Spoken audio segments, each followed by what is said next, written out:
Assalamualaikum warahmatullahi wabarakatuh. Bismillahirrahmanirrahim. Alhamdulillahi rabbil alamin.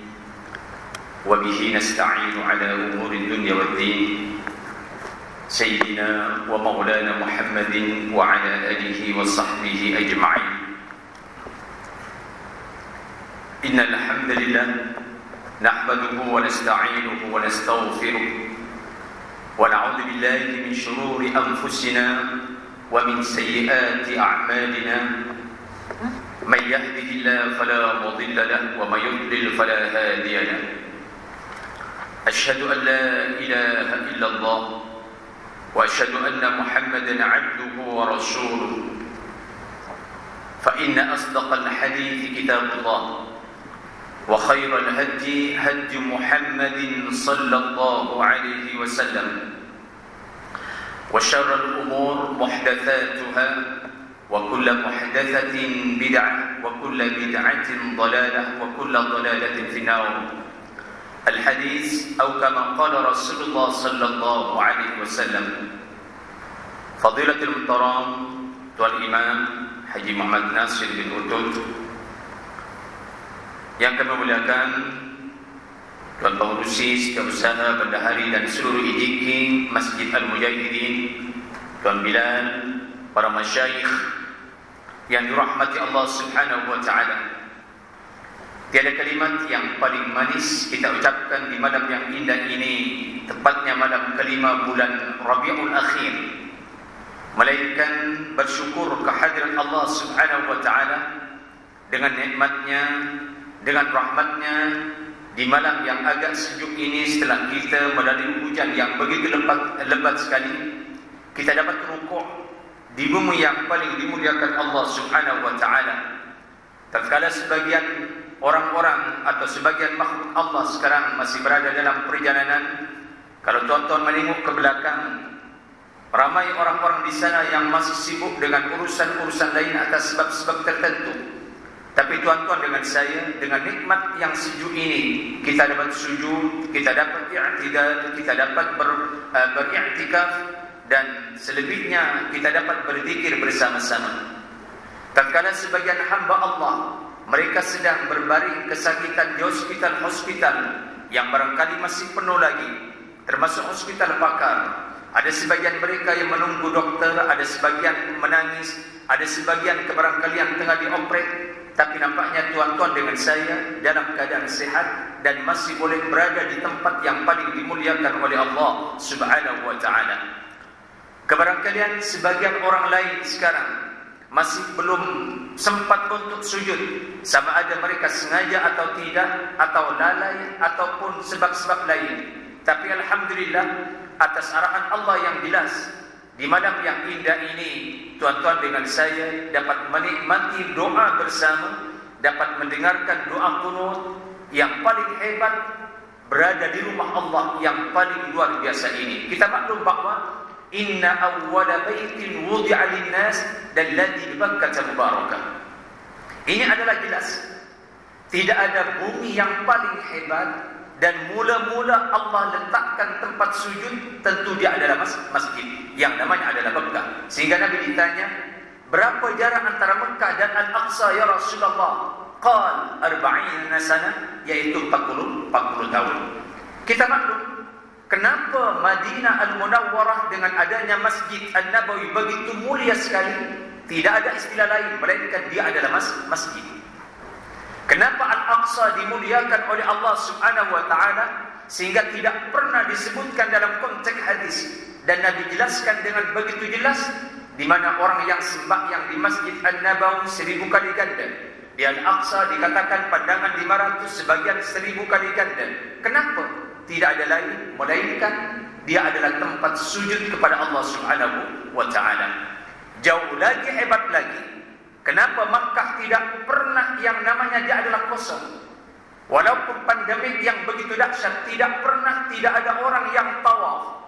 Kenapa dimuliakan oleh Allah sehingga orang yang sembahyang sekali sama dengan orang sembahyang 100.000 kali ganda? Artinya Sekali sembahyang maghrib di Makkahul Mukarramah sama dengan orang yang beribadah 55 tahun, 6 bulan 22 hari. Nah, ambil mana umur 55 tahun. Tapi tidak ada pakar hadis yang mempermasalahkan kesahihan hadis itu. Maknanya, apabila sujud di Masjidil Haram 5 waktu sama dengan orang ibadah 277 tahun, 9 bulan 10 hari. Walhal umat Nabi a'malu ummati baina 60 wa 70. Kesimpulannya, itulah yang namanya masjid. Dikatakan bahwa tidak ada badan tubuh yang terbaik melainkan badan tubuh itu berada di masjid. Tidak ada doa yang paling mudah diterima oleh Allah melainkan di masjid. Sebut saja Multazam, sebut saja Raudhah, tempatnya adalah dalam masjid. Sebut saja yang namanya Hijar Ismail, semuanya adalah masjid. Dan tidak disebut ibadah haji dan umrah melainkan mereka tawaf, yaitu juga adalah masjid. Jadi walaupun dalam keadaan sejuk, alhamdulillah, syukur kepada Allah, kebiasaan antara maghrib dengan isya, kalau ikut syahwat, tidakkah kita lagi suka berada di rumah? Ada kopi, ada gurang garam, ada cengkodok, tanahnya. Tapi itu dari sudut zahir. Tapi dari sudut lain, orang-orang yang cerdik mengikut konteks ayat, sebagaimana surah Al-Kahfi, wasbir nafsaka ma'al ladzina yad'una rabbahum bil ghadati wal 'ashyi yuriduna wajha. Ayat ini merujuk kepada siapa? Tentu orang-orang yang berzikir pagi dan petang, orang-orang yang bermunajat, orang-orang yang muhasabah, orang-orang yang mujahadah. Di mana? Di rumah Allah Subhanahu wa taala. Saya sedar, tuan-tuan dengan saya bukan orang yang paling sehat. Di sana ada orang yang lagi sehat, tapi bersyukur kepada Allah. Walaupun saya tahu umur macam Tuan Haji, yaitu guru saya mungkin dah masuk 60 lebih, 70 lebih, sahabat yang Tuan Haji mungkin dah masuk 60 lebih. Ya alhamdulillah, walaupun tidak sesehat atlet yang boleh melompat, boleh lari, bersyukur kepada Allah, sedikit kesehatan ini dapat diguna pakai untuk Allah Subhanahu wa taala. Dan saya tahu apabila sudah umur macam ini, termasuk saya sudah tua, 52 tahun.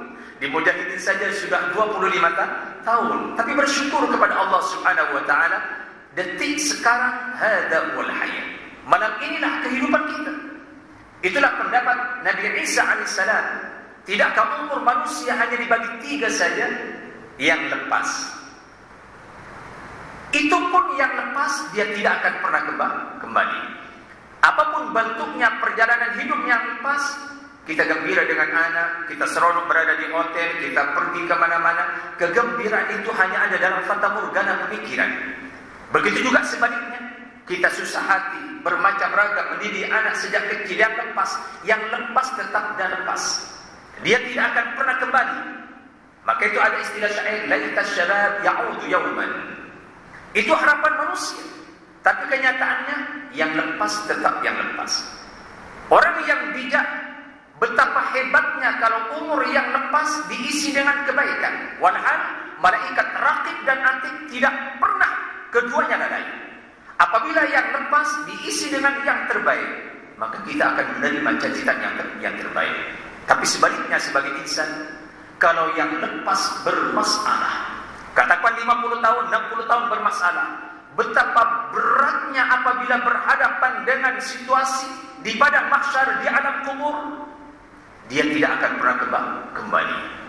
Kata Nabi Isa, sekarang umur kita adalah sekarang. Besok belum tentu lagi. Boleh jadi malam ini adalah malam terakhir di alam dunia, tapi tak mustahil besok malam adalah malam pertama di alam kubur. Kenyataan tadi juga ada jenazah. Sebab kematian tidak ada kena-mengena dengan umur. Kematian tidak ada kena-mengena dengan sehat dan sakit. Kematian tidak ada kena-mengena dengan kegembiraan dan susah. Kematian tidak ada kena-mengena kita sibuk atau tidak.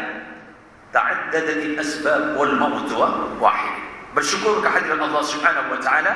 Sekali lagi dalam sedikit muqaddimah ini, banyak perkara-perkara yang barangkali saya boleh kongsi. Pertama, Hilyatul Awliya wa Tabaqatul Asfiya. Saya katakan ini adalah ada 8 jilid dalam bahasa Arab. Dalam bahasa Melayu kurang lebih ada 26 jilid. Harga dia lumayan 2.100. Kalau belikan teh tarik malam ini boleh banjir. Tapi saya beli bahasa Arab dapat murah dalam pandemik daripada Mesir. Alhamdulillah hadiah dari kawan. Ya, kita akan kongsikan insya-Allah Hilyatul Awliya, maknanya hilyah perhiasan perjalanan para wali. Wa tabaqatul asfiya, dan tingkatan orang-orang yang hebat. Sehingga dikatakan Al-Quran, ala inna awliya Allah la khawfun alaihim wa la hum yahzanun. Manusia lengkap, manusia super, dia adalah wali. Semua para rasul dia adalah wali. Itu pilihan tuan-tuan dengan saya. Sehingga jaminan Allah, ala inna awliya Allah la khawfun alaihim wa la hum yahzanun. Ketahuilah, kata Allah, bukan kata Nabi. Nabi hanya menjelaskan, inna awliya Allah, sesungguhnya wali Allah, kata Allah, la khawfun alaihim wa la hum yahzanun. Kalaupun ribut, kalaupun masalah besar, orang ini akan tetap ditenangkan oleh Allah.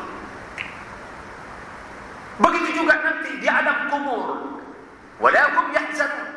Kalaupun situasi di alam kubur digambarkan dalam beberapa kitab.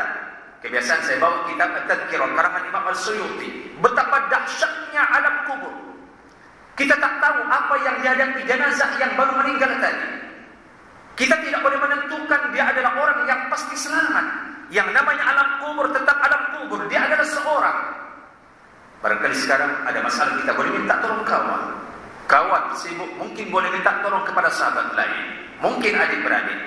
Tapi apabila masanya kain kafan yang sudah berada dalam balutan badan tubuh, dan itu sesuatu yang pasti. Sesuatu yang pasti. Dengan siapakah gerangan yang boleh menentukan jenazah itu? Melainkan amal. Melainkan amal. Itu pun apabila Nabi ditanya, adakah engkau ya Rasulullah sendiri boleh selamat dengan amalnya? Nabi pun menjawab dengan kalimat yang begitu hebat, walakin yataghammadina Allah birahmah, hanya rahmat Allah. Tapi dalam konteks ayat, illal ladzina amanu wa 'amilus shalihat wa tawasaw bil haqqi wa tawasaw bis sabr. Artinya, kalaupun kita berfikir bahwa manusia diselamatkan di alam kubur, di alam barzakh, di atas setiap surat al-mustaqim, dan nantinya akan dimasukkan syurga, bukan amal penentunya, tapi penentunya itu adalah rahmat. Walau apapun, bagaimana mungkin rahmat Allah tidak dibagi kepada orang yang beramal? Bagaimana mungkin akan menarik rahmat Allah tanpa beramal? Saya ini berpikir agak tinggi sedikit. Takut orang itu berpikir kalau macam itu tidak perlu beramal, sebab penentu dia adalah rahmat. Sebenarnya kaidah ini adalah jelas. Sekali lagi, dari konteks pemikiran falsafahnya, bagaimana mungkin dapat rahmat Allah tanpa beramal? Jadi dalam kitab ini Hilyatul Awliya, sedikit saya kupas sedikit. Nabi menyebutkan dalam hadis Umar bin Khattab, hebatnya kitab ini, apapun cerita tentang sahabat, dia mesti bersanad. Bersanad maknanya dia oh benar cerita ini, oh cerita ini macam ini. Dia berbeza dengan buku-buku biasa yang bercerita kehebatan Abu Bakar, tapi di mana rujukannya? Bercerita kehebatan Sayyidina Umar, di mana rujukannya? Jadi kitab ini dari awal sampai akhir, maka itu tebal sebab dia bersanad. Contoh, kata Sayyidina Umar bin Khattab, an Abi Zur'ah ibn Amr ibn Jarir, an Umar bin Khattab radhiyallahu anhu qala, qala Rasulullah sallallahu alaihi wasallam, inna min ibadi, nama ini kalau orang belajar ilmu qawaid namanya maqal qaul. Inna min ibadillah la'unasan, isim kepada inna, ma hum bi anbiya wa la syuhada yawbituhum al-anbiya wa syuhada yawmal qiyamati bi makanihim min Allah azza wa jalla. Min ini adalah min tabi'idiyah. Nabi menyebutkan sesungguhnya ada sebahagian hamba-hamba Allah min tabi'idiyah. Ada min bermakna ibtidaiyah. Contoh, subhanalladzi asra bi'abdihi lailan minal masjidil haram, dari masjidil haram. Min itu adalah min ibtidaiyah. Tapi ada min tabi'idiyah, sebahagian. Dia tidak mengatakan separuh. Dan ini adalah rahasia. Nabi menyebutkan, sesungguhnya ada sebahagian hamba-Ku, hamba-hamba Allah, beberapa manusia, dia bukan para nabi, dia bukan syuhada, dia adalah bukan orang yang mati dalam peperangan menentang orang-orang kafir Quraisy, dan dia adalah bukan rasul, jauh sekali. Tapi nanti di hari kiamat, kedudukannya oleh Allah Subhanahu wa ta'ala dibagi kedudukan para rasul dan anbiya, walaupun dia bukan nabi. Artinya Allah akan angkat darjat orang-orang ini bimakanatihim minallahi azza wa jalla, sebab mendapat hadiah khas daripada Allah. Agak-agak siapa? Okey. Faqala rajul. Ini hebatnya para sahabat. Tiba-tiba berdiri seorang lelaki. Jadi zaman Nabi itu sahabat tak paham, dia berdiri. Sehingga dalam hukum khutbah walaupun tak biasa, sebagaimana kita bahas dulu, apabila ada imam baca khutbah, ada makmum tak paham, dia ada hak untuk bertanya. Itu ada dari sudut hukum, walaupun kita tidak biasa. Sebab dia tak paham. So sahabat ini nak sekali, dia sebagian daripada apa yang disebutkan oleh Rasulullah sallallahu alaihi wasallam. Kemudian, manhum wa ma a'maluhum la'allana nuhibbuhum ya Rasulullah. Siapa yang tanya ini? Tentu sahabat yang tadi dia adalah bukan nabi, sebab nabi itu hanya Rasulullah waktu itu. Tapi hebatnya orang-orang yang bersama Nabi, dia nak tahu apa amalnya. Apa amal Nabi? Kenapa dia diangkat darjatnya oleh Allah begitu hebat sekali? La'allana nuhibbuhum. Mudah-mudahan kami sayang dengan mereka sekurang-kurangnya. Saya nak sayang mereka ya Rasulullah. Kalau bukan saya, kalau engkau jelaskan apa amalannya, saya pun akan beramal sebagaimana amalan dia. Kalau saya tak mampu, sekurang-kurangnya saya akan cinta dengan orang itu. Qala, inilah jawaban Rasulullah sallallahu alaihi wasallam, qaumun. Artinya dia ada peluang. Qaumun, orang ramai. Dan Nabi tersebut, adakah zaman Rasulullah atau selepasnya atau selepasnya atau selepasnya? Yatahabbuna bi ruhillah azza wa jalla min ghairi arhamin bainahum. Fas Nabi sebut adalah hamba Allah yang berkasih sayang semata-mata kerana Allah.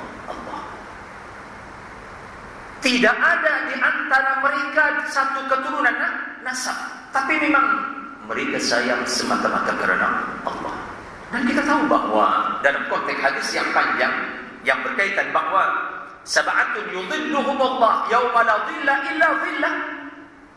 Tidakkah tatkala manusia dalam keadaan luar biasa ketakutannya apabila berhadapan dengan azab Allah di padang mahsyar pada hari kiamat, wa ma hum bisukara walakinna 'adzaballahi syadid. Terlalu banyak Al-Quran menjelaskan tentang dahsyatnya hari kiamat. Bukan lagi hadis. Hadis begitu jelas sekali. Tapi di celah-celah itu rupanya tak semua. Ada 7 golongan yang dikecualikan. Tidakkah di antaranya rajulun qalbuhu mu'allaqun bil masajid. Sehingga saya katakan ini begitu hebat sekali. Jadi masjid ini bukan tempat calang-calang masjid itu, bukan sembarang tanah.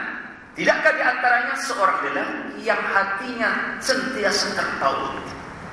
Ya kalau sudah sentiasa sayang, senang, modal free. Kemudian apabila sampai ke rumah Allah, tentu berjumpa dengan orang-orang yang baik. Jumpa orang ini sahabat saya, jumpa orang ini sahabat saya. Ya bagaimana tidak baik? Mereka datang semata-mata untuk sujud, dipertemukan dengan hamba-hamba yang lain dengan tujuan yang sama. Itu adalah jelas. Jadi ya mudah-mudahan tuan-tuan sebagian daripada mereka. Wala amwalin yata'atunaha bainahum. Dan mereka sayang dengan saudara ini bukan disebabkan dia ada harta. Dan itu tak mustahil. Ya Allah lagi tahu. Katakan kita berkawan dengan orang ini disebabkan atas asbab tertentu. Tapi ini sama sekali tidak. Memang betul dia adalah hamba Allah yang rapat dengan Allah. Saya ingin bersama dengannya. Wala amwalahum, bukan disebabkan dia ada harta benda. Ya kalau boleh disebutkan, bukan disebabkan orang itu ada jawatan, bukan disebabkan orang ini macam ini, sama sekali tidak. Lillahi ta'ala. Sehingga mana-mana amalan, syarat sah amalan dua saja. Pertama, muwafiqun lisyari'ah. Yang kedua, al-ikhlas lillahi ta'ala. Dan yang kedua ini paling sukar. Sebab apabila berbicara ikhlas adalah berkaitan dengan hati. Dan racun syaitan 24 jam hanya tertuju kepada yang satu ini. Jadi ini penting sekali. Kita berkawan, kita bersahabat. Kalau tengok konteks hadis Hilyatul Awliya ini, semata-mata kerana Allah Subhanahu wa ta'ala. Dan itu boleh diperbaiki. Saya pun akan perbaiki. Walaupun kadang-kadang ada sedikit, disebabkan ini, disebabkan ini, yang kita perbaiki balik. Yang boleh memperbaiki itu adalah ibadah kita. Kemudian Nabi sebut, inna wujuhahum lanur wa innahum la'ala manabir min nur la yakhafuna idha khafa an-nas wa la yahzanuna idha hazina an-nas. Nampak sekali, kata Rasulullah, wajah mereka mendapat cahaya nur daripada Allah. Tatkala orang lain kalang kabut, wala yakhafuna idza khafa an-nas. Tatkala orang lain ketakutan, dahsyatnya wabak barangkali, dahsyatnya masalah, tapi dia tenang.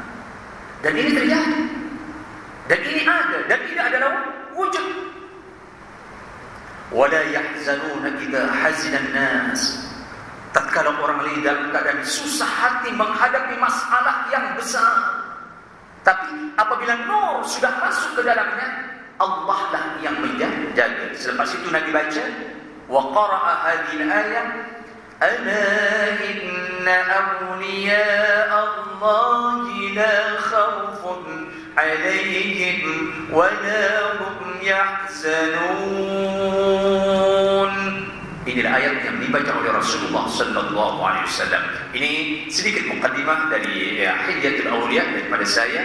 Kita letak dulu di titik sejuk ini. Sebab saya ada pembahasan yang agak penting ini. Kebiasaan saya ambil pendapat dari konteks ini dari kitab Fiqhul Islam wa Adillatuh, ada 12 juzuk kurang lebih. Jadi penting berkaitan dengan qunut nazilah. Tentu biasa di masjid ini boleh dikatakan 5 waktu ada qunut nazilah. Lalu bagaimana pandangan ulama? Yang ini saya bicara dari konteks hukum. Bagaimana pandangan ulama qunut itu berkaitan qunut nazilah? Okey, kita bahas agak dipercepat sikit insyaallah. Qunut. Ma makna al-qunut? Qala ad-du'a wat-tadarru'. Ay qanat. Qunut itu artinya berdoa ataupun rendah diri. Ay qanata yaqnutu. Okey. Semua ulama al-mujtahid, Abu Hanifah, Imam Malik, Imam Syafi'i, Imam Ahmad sepakat qunut itu dia adalah sunnah. Secara keseluruhan qunut. Walakin ikhtalafa al-fuqaha fi tahdid as-salah allati yaqnatu fiha. Tapi ulama berbeza pendapat sembahyang yang mana yang disunnatkan qunut. Okey. Ini penting sekali, kita agak tinggikan sini. Al-ara, ada bermacam ragam pendapat. Sembahyang mana yang disunatkan qunut? Okey. Qala al-Hanafiyah wal Hanabilah. Pendapat Imam Abu Hanifah dan Imam Ahmad. Imam Ahmad tak berjumpa dengan Abu Hanifah. Imam Syafi'i tak berjumpa Abu Hanifah. Imam Malik berjumpa. Maknanya jauh sekali. Tapi kedua imam ini berpendapat yaqnutu fil watri. Ikut pendapat dua mazhab ini, tidak boleh qunut melainkan hanya sembahyang witir. Ini kita teliti satu persatu nanti. Jadi mana-mana sembahyang subuh sekalipun mengikut pandangan Abu Hanifah dan Imam Ahmad tidak boleh kunut. Yang boleh kunut hanya sembahyang witir. Dan Abu Hanifah berpandangan witir itu adalah wajib. Walakin antara kedua imam ini ada sedikit perbezaan. Wa indal Hanafiyah, di mana tempatnya kunut. Imam Abu Hanifah berpendapat qabla ruku'. Kunut mesti dilaksanakan sebelum ruku'. Contoh, wa lam yakul lahu kufuwan ahad. Baru Allahumma hdina fi man hadait ila akhir.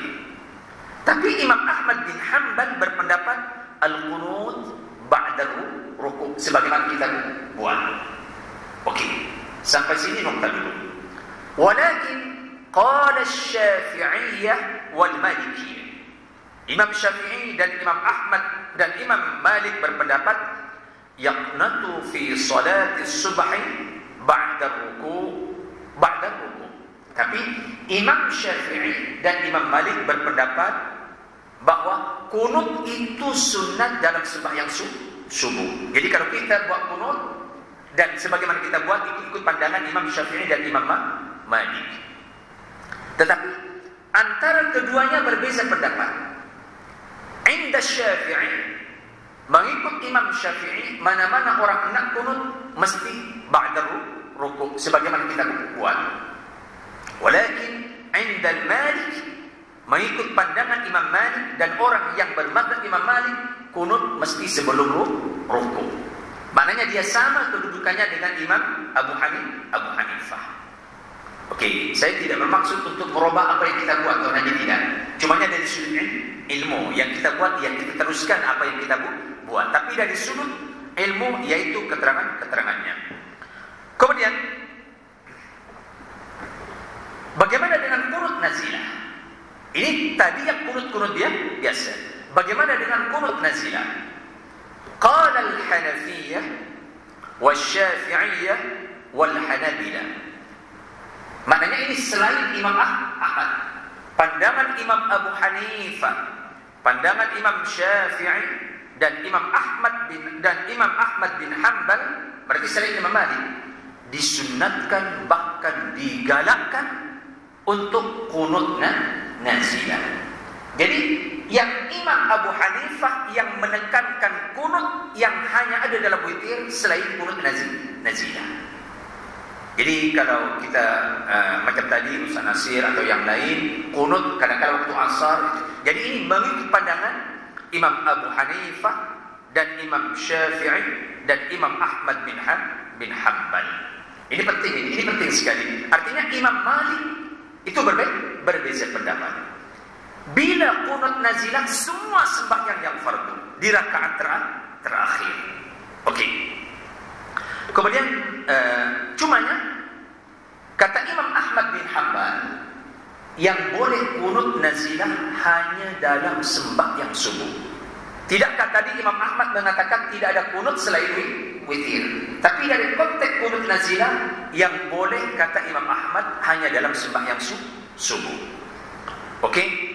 Dan Imam Abu Hanifah mengatakan yang boleh kunut nazilah hanya sembahyang yang jahriyah. Jahriyah maknanya maghrib, isya dan subuh. Iya, perbezaan itu adalah biasa.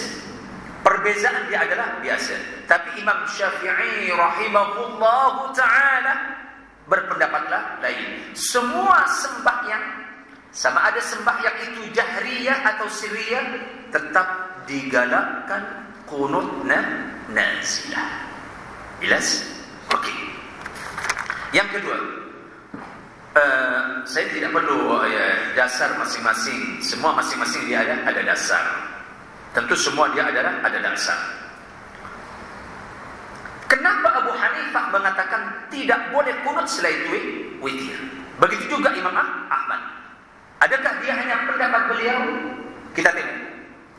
Di sini mengatakan bahawa bidalil ma ruwiya an jama'ati min as-sahaba wa hum Umar wa Ali bin Mas'ud wa Ibn Abbas, Ubay bin Ka'ab anna qunut Rasulullah kana fi witri qabla ruku'. Jadi ini dalam kitab tengok ini kedudukan hadis ini nasbur riwayah wa ma ba'daha. Artinya kenapa Abu Hanifah dan Imam Ahmad mempertahankan tidak ada qunut selain witir? Rupanya jamaah daripada sahabat Umar bin Khattab, Ali bin Abi Thalib, Ibnu Mas'ud, Ibnu Abbas, Ubay bin Ka'ab, orang-orang hebat. Semua mereka mengatakan Rasulullah hanya kunut dalam sembahyang witir. Ini pegangan yang dibuat oleh Imam Abu Hanifah dan Imam Ahmad. Maka itu kita tidak heran kalau kita pergi Mekah dan sebagainya tidak ada kunut. Okey. Cumanya dari konteks ini Imam Syafi'i dia ada pandangan lain. Okey, dari sudut bacaan. Kenapa sebahagian Allahumma hdina fi man hadait wa afina fi man afait, atas dasar riwayat mana itu? Ada juga yang kedua, Allahumma inna nasta'inuka wa nastahdik wa nastaghfiruka wa natubu ilaik wa nu'minu bika wa natawakkalu 'alaika wa nuthni 'alaika al-khaira kullah nashkuruka wa la nakfur. Sebagai Musa Nasib baca tadi. Walaupun di sini ada bacaan ditambah wa nakhla wa natruk man yafjuruka Allahumma iyyaka na'budu wa laka nusalli wa nasjud wa ilayka nas'a wa nahfud narju rahmataka wa nakhsha 'adabak inna 'adabaka al-jiddu bil kuffari mulhaq. Riwayat ini biar tahu apabila Ustaz Nasir baca macam ini atau Ustaz Hanif yang lain, riwayat yang baca kunut macam ini adalah riwayat daripada Sayyidina Umar dan anak-anaknya, daripada Sayyidina Umar dan Ibnu Umar. Jelas? Tapi riwayat yang membaca Allahumma hdina fi man hadait wa afina fi man afait, itu riwayat daripada Hasan bin Ali yang diajar oleh Rasulullah. Tidakkah Hasan itu sendiri dia adalah cucu Rasulullah sallallahu alaihi wasallam, dan Hasan Husain akan menjadi dua pemimpin pemuda di surga. Jadi kita dapat tangkap sekarang, oh kalau kunut baca ini riwayat daripada cucu Rasulullah, kalau baca inna nastaghfiruka wa nastahdiku riwayat daripada Sayyidina Umar. Dan bolehkah digabungkan keduanya? Sebagaimana tadi Ustaz Nasir, yang terbaik digabungkan. Yang terbaik digabungkan kalau dalam kunut nazilah. Kalau dalam kunut nazilah. Cumanya apabila menggabungkan keduanya, dia tidak boleh wala la'an wala sabab. Sebab apa? Apabila Rasulullah berdoa, itu first kejadian itu agak panjang. Kalau saya baca di sini tadi, dia ada riwayat yang panjang berkaitan dengan Khalid bin Adi. Asal usul kunut nazilah dia bukan langsung ada saja, tapi dia ada sebabul wurud dia panjang. Kalau saya baca tadi sampai 2 lembar dalam kitab dia ada jelas. Itu tak payah, kita letak dulu. Cumanya di sini dari konteks pembahasan, apabila Nabi berdoa dan mendoakan orang-orang yang terlibat membunuh 10 sahabat yang diutus oleh Rasulullah, di antara doa Nabi itu di situ dia agak keras. Apabila ada keras, jaa Jibril. Tatkala Nabi baca doa, datang malaikat Jibril. Fa'awma'a ilaihi. Bayangkan, tatkala Nabi baca doa, Jibril datang, Jibril bagi isyarat kepada Nabi, uskut, dia Muhammad, hentikan. Allahu Akbar. Fasakata. Nabi berhenti. Tatkala Nabi baca itu, Nabi berhenti. Faqala, ya Muhammad, kata malaikat Jibril, inna Allah lam yab'athka sababan wala la'anan wa innama ba'athaka rahmatan lil alamin. Langsung turun ayat, laisa laka minal amri syai'un thumma 'allamahu al-qunut. Muhammad, kamu diutus oleh Allah sebagai rasul bukan untuk melaknat, mencaci maki dalam sembahyang. Ya namanya Jibril, yang gurunya Rasulullah, bagaimana Nabi tak akan ikut? Jadi kalaupun berdoa dalam kunut nazilah, doalah yang baik-baik. Apabila macam itu, Jibril ajar Rasulullah, Allahumma inna nasta'inuka ila akhiri tadi. Itu riwayat. Itu adalah jelas.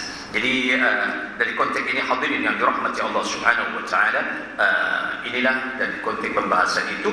Cumanya orang yang tak hafal Allahumma hdini atau inna nastaghfiruka, bolehkah qunut tapi bukan dalam keduanya? Boleh. Ulama sepakat di sini, mana-mana dia bentuknya doa, sekurang-kurangnya Allahumma ufirli thalathan, Allahumma ufirli, Allahumma ufirli, Allahumma inna nas'aluka ridhaka wal jannah wa na'udzubika min sakhatika wan nar, pun boleh. Walaupun tidak menggunakan pakai Allahumma hdini atau riwayat daripada Sayyidina Umar, atau baca Rabbana atina fid dunya hasanah wa fil akhirati hasanah wa qina adzabannar. Lagi 3 minit ya. Okey. Alhamdulillah. Okey.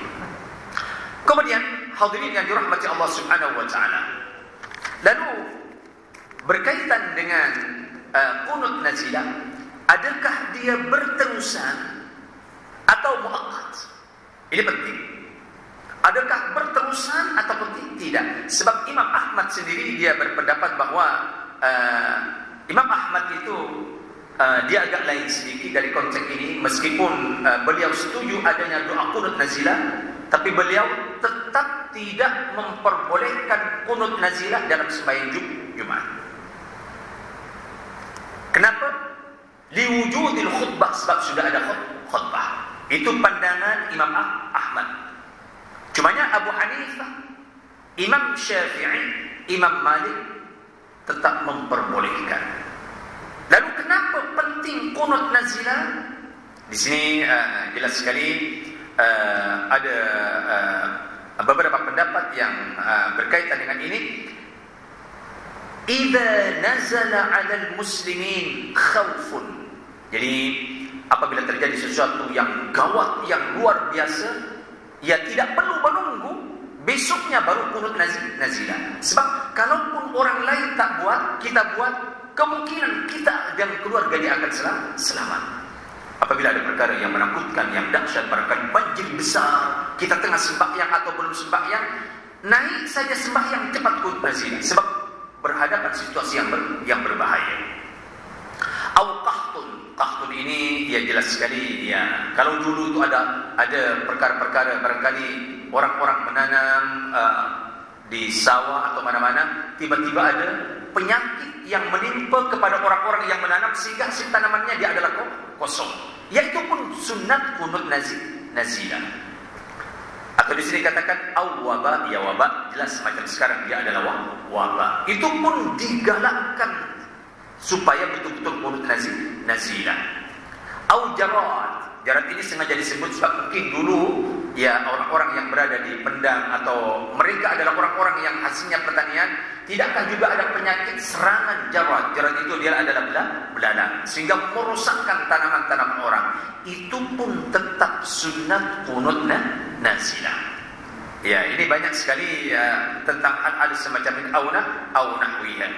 Cumanya ittiba'an lis-sunnah li'annahu sallallahu alaihi wasallam qanata syahran yad'u ala qatil ashabi al-qurra bi bi'r ma'unah.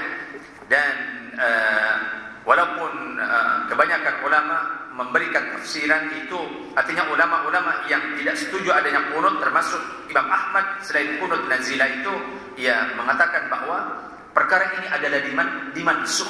Tapi dari sudut keilmuan Imam Syafi'i dan yang lain, dia tetap mempertahankan adanya qunut nazilah dan begitu dia adalah mutlak. Cumanya di sini lam yushra' mutlaqan bi sifatil jawab. Dia tidak boleh berterusan. Tapi qunut yang dalam sembahyang witir ikut pandangan Imam Abu Hanifah dan Imam Ahmad, dia boleh berterusan. Tapi kalau qunut nazilah, dia tidak boleh berterusan. Artinya apabila wabah itu berhenti, dia tidak boleh buat. Itu pandangan beberapa mazhab yang berkaitan dengan ini. Lalu apabila tuan-tuan misal kata nak qunut sebelum rukuk, pun ada panduan tujuannya, tetap dia adalah boleh. Jadi tidak boleh katakan kita akan sembahyang tiba-tiba imam kunut sebelum rukuk. Kemudian makmum mengatakan subhanallah. Justru kita yang salah. Kebarangkalian mereka ikut mazhab Imam Abu Hanifah ataupun Imam Malik rahimahullahu taala. Jadi ini sedikit perkongsian dari konteks qunut nazilah ini. Insyaallah kita akan terus buat selagi perkara ini masih terus berjalan, dan semoga tuan-tuan dengan saya akan menikmati sedikit pembahasan dari kitab Fiqhul Islam wa adillatuhu, dan wala yusaddu sujud linadhi qunut nawazil. Dan apabila kita meninggalkan kunut nazilah berbeza dengan meninggalkan kunut subuh. Kalau kunut subuh kena ganti dengan sujud sahwi. Tapi apabila meninggalkan kunut nazilah tidak boleh diganti dengan sujud sahwi. Itu perbezaan yang agak nampak di antara keduanya. Saya rasa inilah yang boleh kita bahas malam ini. Semoga Allah memberikan yang terbaik kepada tuan-tuan dan dapat menikmati kitab Hilyatul Awliya yang sedikit saya bagi maklumat-maklumat dari kitab ini. Sekali lagi semoga tuan-tuan dibagi kesihatan yang baik, dapat ibadah yang terbaik, anak-anaknya menjadikan anak dan cucu yang sentiasa sujud kepada Allah Subhanahu wa taala. Wassalamualaikum warahmatullahi wabarakatuh.